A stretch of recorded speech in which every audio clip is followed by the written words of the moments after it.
Bismillahirrahmanirrahim. Assalamualaikum warahmatullahi wabarakatuh. Kali ini kita memasuki bab potensi dan peranan agroindustri. Ini merupakan pertemuan ketiga kita ya. Langsung saja kita akan membahas mengenai potensi agroindustri terlebih dahulu. Negara Indonesia merupakan negara agraris yang memiliki potensi besar di bidang pertanian, perkebunan, kehutanan, dan perikanan. Menurut data BPS tahun 2015, ada 37,7 juta penduduk Indonesia bekerja di sektor pertanian, perkebunan, kehutanan, dan perikanan, atau sekitar 31,8% dari total angkatan kerja Indonesia bekerja di sektor agribisnis. Sektor agribisnis ini mempunyai keterkaitan ya dengan agroindustri ya. Nah, ini ada gambar tentang perkembangan luas areal beberapa komoditas perkebunan Indonesia dari tahun 86 sampai 2006. Terjadi peningkatan ya untuk beberapa komoditas pertanian seperti karet, kelapa sawit, kakao, teh, lada. Ini dari tahun ke tahun ya. Nah, selanjutnya, Indonesia memiliki sumber daya lahan yang sangat luas untuk pengembangan berbagai komoditas pertanian. Luas daratannya itu sekitar 188,2 juta hektar yang terdiri dari lahan kering sebesar 148 juta hektar dan lahan basah sekitar 40,2 juta hektar. Nah, ini ada gambar perkembangan lahan pertanian utama Indonesia dari tahun 86 sampai tahun 2005 ya. Namun sepertinya untuk semakin kesini lahan pertanian itu semakin menurun ya, karena banyak yang digunakan untuk industri, perumahan, maksudnya banyak lahan pertanian alih fungsi ya. Tetapi untuk kegiatan pertaniannya tetap berjalan. Banyak yang memanfaatkan lahan sempit untuk kegiatan pertanian dengan sistem misalkan dia yang tadinya horizontal, dia menggunakan sistem vertikal. Sekarang udah mulai banyak inovasi ya kegiatan pertanian di negara kita. Nah, ini ada luas tanaman perkebunan menurut jenisnya di Kabupaten DIY ya. Dari beberapa jenis tanaman, kelapa, cengkeh, kopi, jambu mete, kapuk randu. Nah, salah satu produk agroindustri di Kulon Progo yang diminati sampai ke mancanegara adalah gula semut.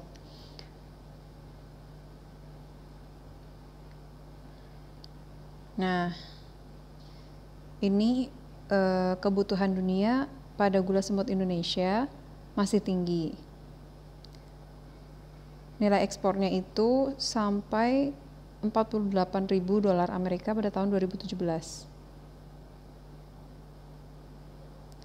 Nah, dengan demikian ini merupakan salah satu produk unggulan daerah, khususnya daerah Kulon Progo, dan perlu adanya optimalisasi pengembangan produksi gula semut di Kabupaten Kulon Progo. Nah, ini salah satu tugas kalian nantinya di bidang agroindustri agar bisa mengoptimalisasi pengembangan produksi beberapa komoditas agroindustri, bukan hanya gula semut tapi yang lainnya juga ya. Nah, ini salah satu negara tujuan ekspor gula semut itu diantaranya benua Eropa, Australia, Amerika, hingga Asia Timur seperti Jepang.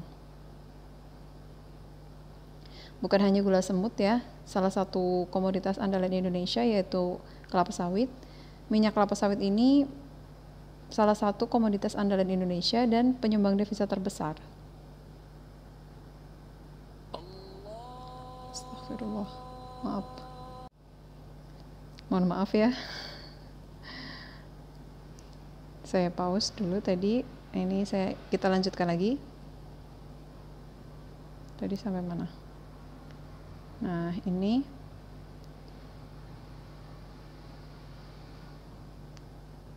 ternyata nggak ada garis merahnya. Nah, ini bisa dibaca sendiri ya. Luas lahan kebun sawit 295.000 hektar, tapi 30 tahun kemudian bertambah berlipat-lipat. Ini menunjukkan bahwa kegiatan pengolahan kelapa sawit itu berkembang pesat ya, sehingga dia menjadi komoditas andalan negara kita dan penyumbang devisa terbesar. Dilihat dari perkembangan lahan kebun sawitnya, ini salah satu bisa dibilang keuntungan karena bisa memberikan devisa ya ke negara, tetapi dari segi lingkungan mungkin agak sedikit kurang menguntungkan, karena dengan kita menanam kebun sawit kita harus membuka lahan ya, membuka lahan yang tadinya terutama di Kalimantan itu banyak kasusnya lahan hutan dibabat, dibuka lahannya untuk dijadikan kebun sawit. Secara ekonomi mungkin menguntungkan, namun secara lingkungan sangat merugikan karena kita kehilangan paru-paru dunia. Istilahnya negara Kalimantan itu kan tanamannya banyak ya, penghasil oksigen, tanaman-tanaman dari hutan-hutan itu, tapi malah dibabat gitu. Namun dari segi ekonomi pasti jelas memberikan keuntungan gitu ya. Nah, ini pangsa minyak nabati dunia, data pada tahun 2019. Sampai hari ini minyak kelapa sawit menjadi salah satu komoditas andalan Indonesia dan penyumbang devisa terbesar. Ya, ini dilihat ya, minyak sawitnya di diagram pie ini diagram pie ya namanya ya. Berwarna biru ini adalah minyak sawitnya. Paling terlihat ya signifikan perbedaannya dibanding yang lainnya. Kontribusi dari devisa minyak sawit ini tidak kalah dari kontribusi batu bara ya, devisa yang dihasilkan dari batu bara. 3 terbesar negara tujuan ekspor minyak sawit Indonesia yaitu India, Uni Eropa, dan Tiongkok. Selain jadi penyumbang devisa, industri kelapa sawit juga menyediakan lapangan pekerjaan yang besar. Nah, ini kita tidak hanya berbicara tentang potensi, tetapi peranan ataupun manfaat dari agroindustri itu sendiri juga memberikan lapangan pekerjaan ya, menyerap tenaga kerja di negara kita. Tenaga kerja ini biasanya itu dari yang ini ada penjelasannya, Dirjen Perkebunan Kementerian Pertanian. 59% perkebunan kelapa sawit dikelola perusahaan dan 41% dimiliki oleh masyarakat. Nah, yang dimiliki oleh masyarakat inilah yang menyediakan 2,3 juta lapangan pekerjaan. Karena biasanya kalau untuk industri itu lebih banyak menggunakan alat ya, dibandingkan kalau misalkan punya masyarakat mungkin masih menggunakan alat-alat sederhana gitu ya.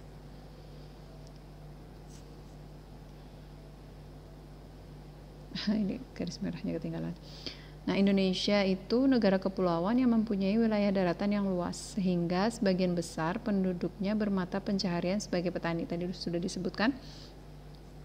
Potensi ini perlu dikembangkan dengan menjadikan hasil pertanian sebagai komoditi ekspor dan sumber bagi pembangunan bangsa Indonesia. Nah, hasil pertanian ini biasanya untuk bisa menjadi komoditi ekspor ini dia harus melalui proses pengolahan.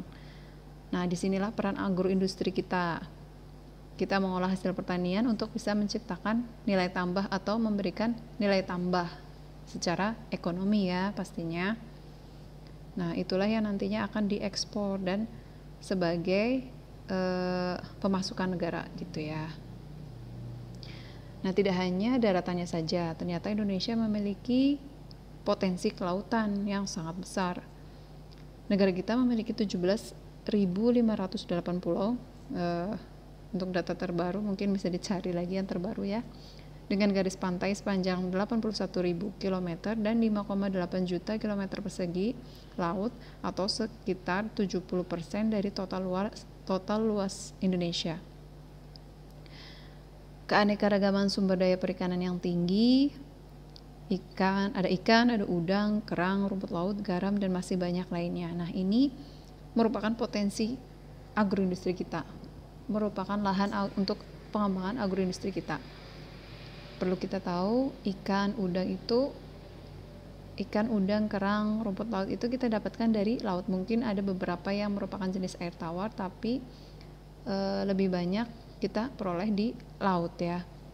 Dengan kita memiliki luasan laut yang sangat besar, yaitu sekitar 70% dari total luas Indonesia, berarti kita mempunyai bahan baku perikanan untuk kita olah menjadi produk yang memiliki nilai tambah itu cukup besar ya. Kita istilahnya modal dari bidang kelautan, bidang perikanan kita sudah punya. Nah, tinggal kita jalankan atau kita kembangkan lagi untuk kegiatan agroindustrinya. Selain itu, sebagian besar UMKM di Indonesia berada pada sektor agroindustri. Dengan kata lain, pengembangan agroindustri menjadi bagian penting untuk keberadaan UMKM di Indonesia. Nah, maksudnya itu karena sudah banyak UMKM yang bergerak di bidang agroindustri, nah kita berarti juga mempunyai potensi untuk mengembangkan lagi. Secara tidak langsung kita sudah mempunyai penggerak agroindustri itu tidak hanya dari kalangan industri besar, tapi juga UMKM ya. Ini ada beberapa data kelompok agroindustri UMKM-nya di Jambi ini, di Provinsi Jambi. Ada industri pengolahan dan pengawetan daging, industri pengawetan ikan.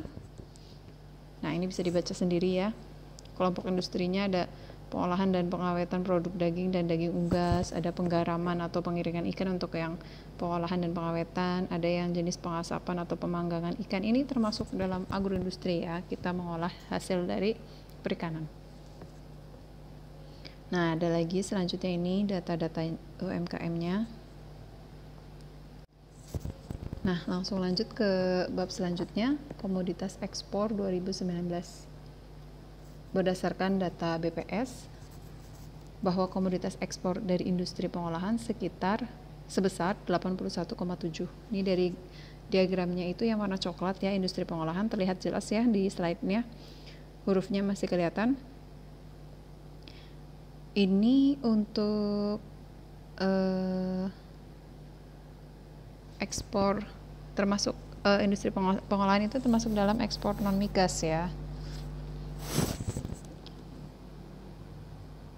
Ini menunjukkan bahwa negara kita memiliki potensi agroindustri yang sangat tinggi.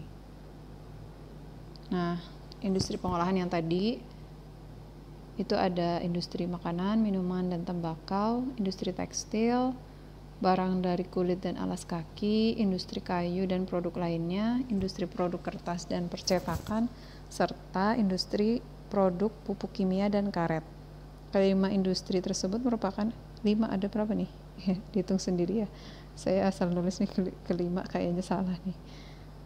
Beberapa industri tersebut merupakan industri yang mengandalkan sektor pertanian sebagai bahan bakunya. Nih salah satu contoh industri pengolahan minyak sawit ya, udah dijelaskan sebelumnya. Nah, ini komoditas utama setiap sektor. Ada kopi, minyak kelapa sawit, dan batu bara. Ini komoditas utama di Indonesia ya. Dan minyak kelapa sawit memiliki peningkatan dibanding tahun 2019 ya. Ini data tahun 2019. Maksud saya terjadi peningkatan dibandingkan tahun 2018. Maaf. Nah, selanjutnya kita masuk ke bab peranan agroindustri. Agroindustri sebagai salah satu sektor yang mampu meningkatkan pendapatan para pelaku agrobisnis, mampu meningkatkan perolehan devisa, dan mampu mendorong munculnya industri baru yang lain, sehingga agroindustri merupakan salah satu hal yang mampu meningkatkan pembangunan nasional. Dari beberapa peningkatan pendapatan pelaku, meningkatkan perolehan devisa, mendorong munculnya industri baru, inilah yang akan memberikan dampak peningkatan pembangunan nasional. Jadi saling mendukung ya. Ini berawal dari industri pengolahan yang bahan bakunya adalah dari pertanian, perikanan, perkebunan gitu ya. kehutanan juga. Nah, menurut Supriyati dan Suryani, peran agroindustri itu penciptaan nilai tambah hasil pertanian dalam negeri, penyerapan tenaga kerja khususnya, dapat menarik tenaga kerja dari sektor pertanian ke sektor industri hasil pertanian, meningkatkan penerimaan devisa, memperbaiki pembagian pendapatan. Yang kelima, menarik pembangunan sektor pertanian. Yang keluar garisnya dulu nih, maaf ya. Nah, ini dari Tempo. Industri kelapa sawit serap 16,2 juta tenaga kerja. Ini terbit tahun 2018. Minyak sawit adalah komoditas penyumbang devisa terbesar, mencapai 22,9 miliar US dollar. Dan ini 16,2 juta tenaga kerja ini, industri kelapa sawit ini mampu menyerap 16,2 juta orang tenaga kerja dengan rincian 4,2 juta dan 16,2 juta ini dibagi menjadi dua, yaitu 4,2 juta tenaga kerja langsung dan 12 juta tenaga kerja tidak langsung. Mungkin yang dimaksud langsung adalah yang berhubungan langsung dengan sawitnya, kelapa sawitnya. Nah, yang tidak langsung itu mungkin dari pembuatan alat-alatnya, terus dari packagingnya, terus dari transportasinya gitu ya. Nah, menurut data ini, tahun 2016 nilai ekspor kelapa sawit mencapai 240 triliun. Sangat tinggi ya. Itu menunjukkan bahwa negara kita memiliki potensi agroindustri yang sangat bagus. Dan selanjutnya, peranan agroindustri itu tidak hanya seperti yang sudah saya jelaskan sebelumnya, tapi dia juga bisa menghela dan mendorong industri hulu dan hilir. Contohnya itu studi kasus di Jawa Timur ya, ini dari saya ambil dari beberapa jurnal nih. Peranan sektor agroindustri yang cukup besar dalam pembentukan permintaan akhir konsumsi masyarakat, ekspor dan output. Yang kedua, sektor agroindustri yang memiliki keterkaitan baik secara langsung dan tidak langsung dengan industri pupuk dan pestisida, penggilingan padi, serta industri obat-obatan dan jamu. Jadi, yang dimaksud dengan menghela dan mendorong industri hulu dan hilir adalah sektor agroindustri ini juga bisa membuat industri-industri yang tidak langsung berhubungan dengan pengolahan seperti industri pupuk, industri pestisida itu juga bisa turut berkembang dengan adanya perkembangan sektor agroindustri seperti itu ya. Ini saya beri contoh dari media online. Petrokimia Gresik hadirkan solusi masalah pertanian menyongsong Indonesia Emas 2045. Penjelasannya ada di berikutnya. Nah, ini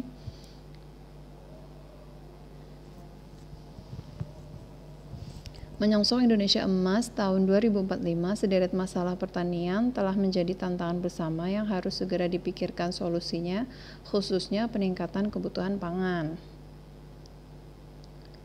Nah, Dwi Satrio menegaskan untuk mengatasi deretan masalah tersebut dibutuhkan upaya dari semua pihak untuk meningkatkan kesejahteraan petani dengan mendongkrak produktivitas pertanian. Beberapa permasalahan pertanian yang saat ini sedang terjadi adalah ini ya, penurunan lahan karena alih fungsi tadi yang sudah saya jelaskan. Nah, sehingga menurunkan kesejahteraan petani pastinya. Dengan adanya penurunan itu, kita perlu adanya solusi untuk mendongkrak solusi agar bisa permasalahan tersebut hilang gitu ya, permasalahan itu bisa teratasi.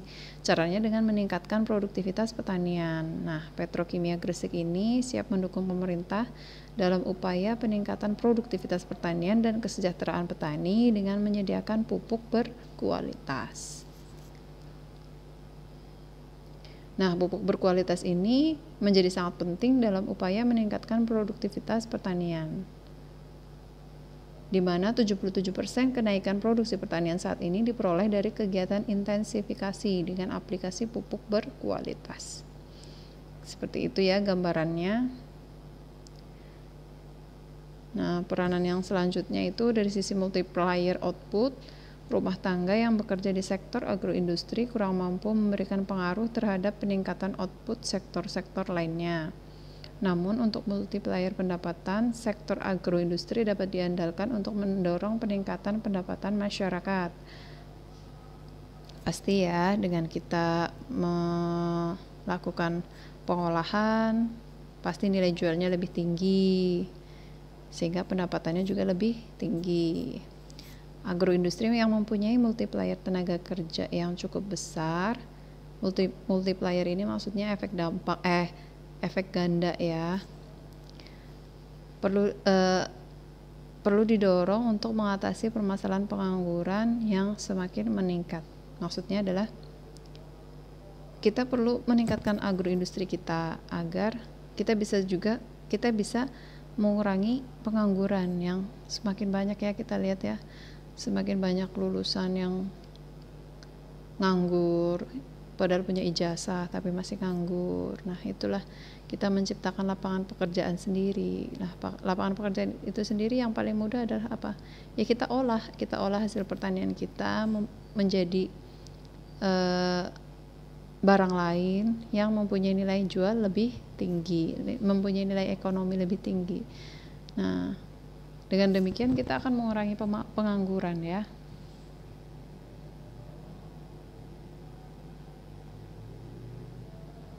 Yang selanjutnya, sektor-sektor yang mempunyai kemampuan yang kuat untuk menarik dan mendorong perkembangan industri hulu dan hilirnya adalah industri pengolahan dan pengawetan daging, susu, sayur-sayuran dan buah-buahan, industri minyak dan lemak, industri penggilingan padi, industri tepung segala jenis, industri makanan dari tepung, industri gula, industri makanan lainnya, dan industri tembakau.